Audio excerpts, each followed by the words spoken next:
essa história, né, dessas crianças, é muito legal falar disso, porque diz um pouco da minha formação, né? Os meus avós paternos tinham uma escola de educação infantil. E eu estudei nessa escola até os meus 10 anos de idade. Era uma escola que a gente era muito livre, corporalmente muito livre. Tinha uma proposta pedagógica de uma liberdade ali, né? Vou dar um exemplo aqui. O meu recreio era em cima do pé de goiaba, né? A educação física, a gente tinha que levar biquíni e tênis, porque a gente ia nadar no riacho e subir na montanha. Então, eu sempre fui muito livre, foi muito brincante a minha infância. E quando eu fui escolher uma profissão, perguntei para minha avó, falei, vó, qual profissão eu tenho que fazer para trabalhar aqui na Escola Eduque? Aí ela falou, você pode fazer pedagogia, psicologia. Minha avó era psicóloga, eu tinha uma identificação muito forte com ela, fiz psicologia e fui fazer estágio lá.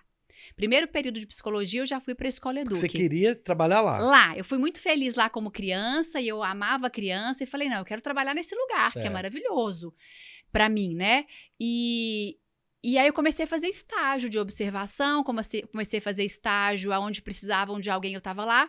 E a Escola Eduque, ela recebia as crianças que eram convidadas a se retirar das escolas tradicionais zonas de Belo Horizonte. Certo. Crianças mais agitadas, mais bagunceiras. E a minha avó falava assim para mim, eu lembro uma criança específica, Cecília, você vai ficar por conta dessa criança que chegou.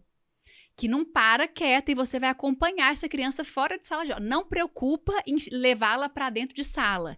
E eu sou muito certinha com muitas coisas, eu era mais ainda, e aí eu pensei, não, mas eu vou levar ele para a sala, ele vai rapidinho. E aí minha avó falou, Cecília, não é para você ter pressa em fazer com que ele vá para a sala de aula. Acompanhe o movimento dele, a ideia dele, propõe atividades aqui fora. Eu fiquei muito angustiada com isso, mas falei, tá bom, vó. E aí eu ficava com ele, levava argila para ele brincar, ele queria correr pela escola fora, eu corria atrás dele, acompanhava. E depois de um certo tempo, essas crianças que chegavam assim, elas começavam a mostrar o lado maravilhoso delas, né? A potência que elas tinham, essa criança específica. Eu fiquei 3 semanas, eu lembro até hoje, seguindo isso que minha avó me orientou, vai acompanhando, sem pressa dele ir para a sala. E aí um dia ele chegou na escola, aí eu cumprimentei ele, já esperando que ele ficasse lá no pátio. Aí ele subiu a escada, subi atrás, caladinha. Aí ele entrou na sala, falei, tá diferente, né? Ele nunca fez isso, ele já deixava a mochila na escada lá no cantinho da escada e não subia nem com material. Aí ele chegou, guardou o materialzinho dele no escaninho, tinha lá, sentou. Eu fiquei até arrepiada, falei assim, opa. Aí peguei uma cadeira, sentei lá no fundo da sala e falei, daqui a pouco ele vai sair, eu vou sair junto.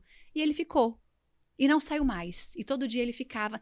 Só que ele tinha uma necessidade de levantar mais do que os colegas, ele pedia para sair mais vezes, ele saía e voltava. E eu comecei a ver que essas crianças, que não existe um problema nisso, elas têm uma necessidade diferente de movimentação. Sim. Começou a chegar para mim no consultório essas crianças também, depois que eu me formei, e a grande maioria delas que chegavam para mim não tinham nenhum problema, nenhum transtorno, nenhuma patologia, que muitas vezes o adulto acha que tem, que é, por exemplo, aquela criança que tem o TDAH, né? Transtorno, déficit de atenção e hiperatividade. E eu começava a atender essa criança e falava, uau, é só uma criança que tem uma necessidade de movimentação e de experimentação corporal para além, quando a gente vai comparar com outras crianças. E aí, não por acaso, a vida me deu de presente meu segundo filho. Aliás, tive 2 grandes presentes, a Mel e o Ian, mas o presente, né, que eu recebi com o pacotinho do Ian é que ele é essa criança. Né, eu brinco que ele não começou a andar, ele começou a correr. A gente até teve uma época que a gente colocava uns capacetinhos nele, de brincadeira, porque ele caía muito, ele batia muito a cabeça, porque ele já queria correr pela casa. E ele é aquela criança que ele senta para almoçar, até hoje, ele tem 4 anos. Ele dá 2 garfadinhas, ele tem que correr em volta da mesa. Já quer, Aí ele dá mais 2, e aí ele dá uma cambalhota no sofá e volta. Ele tá assistindo televisão, ele tá pulando no sofá, dando cambalhota, cutucando a gente, apertando. Ele vai pintar, ele vai brincar com terra, ele passa no corpo, ele passa no rosto.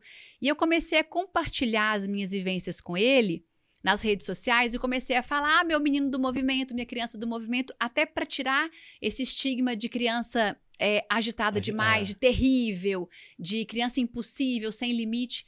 E foi muito legal, porque assim, as mães se identificavam, Cecília, o meu filho é assim, que emoção, que não sou só eu. E eu falei, opa, existe uma dor dessas mães, né?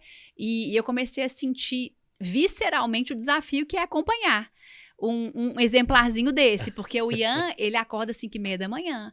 Mamãe, tá de dia. Eu falo, não, Ian, tá de noitão, tá de noite, fecha esse olho. Não, mamãe, tá de dia, eu tô vendo uma luzinha ali no chão da porta.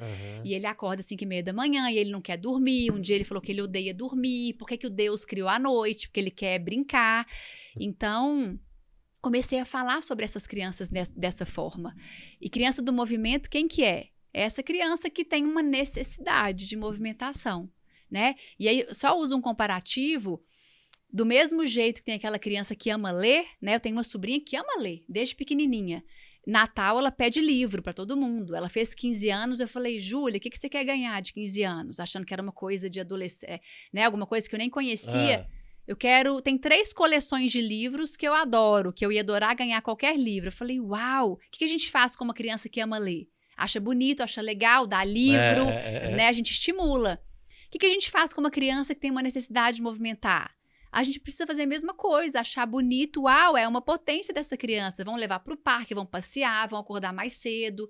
Só que dá trabalho, cansa. E aí o adulto quer sossego. O que ele faz? Tem alguma coisa errada. Vão levar no médico, vão levar no neuro, vão medicar. E tem muita criança medicada desnecessariamente. Isso é muito triste, é muito grave e está muito recorrente. E pode acontecer também de uma criança do movimento tá nessa fase dela. Não necessariamente ela vai ser com 40 anos desse jeito. Exatamente. Tá no momento de tá descobrindo as coisas. Exatamente. Né? Tá naquela inquietude de tudo é novidade, né? Não, eu falo que toda criança, né? Se eu tivesse que escolher Cecília, uma palavra para representar criança, é movimento. A criança, né? Qualquer criança, ela vai querer mexer, ela vai pegar isso aqui, ela vai desbravar com o corpo. Mas tem umas que têm uma necessidade maior que as outras. O Ian, você bate o olho, você vê que... eu tenho ele e a Mel, né? Comparando, e a gente compara, não é do ponto de vista negativo. A gente tem essa percepção de um e de outro. A necessidade dele, motora de movimento, é maior. É maior. E eu preciso validar isso, né? E não abafar. Não querer que ele fique quietinho. Não querer exigir que ele se... Ian, olha, a Mel tá almoçando sentadinha. Eu vou machucar ele emocionalmente, porque ele não tem isso para entregar. Ele é diferente, né?